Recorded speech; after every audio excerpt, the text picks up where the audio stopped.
It's an awkward time, those teenage years, and among the most embarrassing moments, talking about sex. Maybe kind of awkward, but...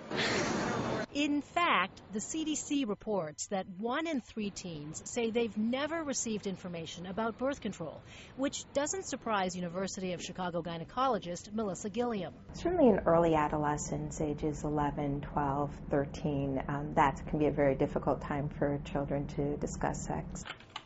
But in the 21st century, there's a new sex ed class on the internet. It can teach safe sex, MTV style. Or try lessons on less raucous sites like Scarlet Teen. It's your sex life, even YouTube. Her first sex ed book, It's Perfectly Normal. Virtual sex ed is so popular, Columbia College and the University of Chicago have held symposiums about it. Certainly a lot of sites where kids are able to ask questions. And now there's even an internet site that's selling home test kits for 2 of the most common STDs, chlamydia and gonorrhea. Tracy Powell is the CEO of Chicago-based GetSTDtested.com. Young adults, they live online, and so they prefer to have ordering as well as results delivered online. The tests arrive in the mail, so you can take them yourself. As you can see, it's in a brown wrapper. You mail it back to a lab, and in a few days, you get an email back.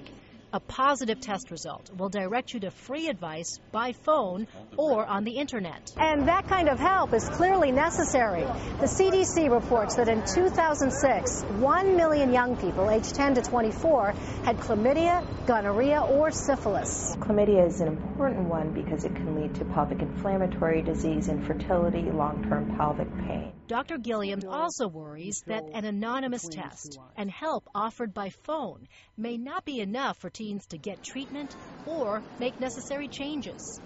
There's some concerns. It may be that counseling over the phone or through the internet is not as effective as face-to-face counseling. Best thing is get them in the car, trap them in the car, and then they can't get out. You can talk about whatever you want. But as parents also wrestle with the awkward years, here's one way to filter through sex ed on the web. Dr. Gilliam says limit it to sites that end in .gov, a government site, or .edu, a site for educational institutions.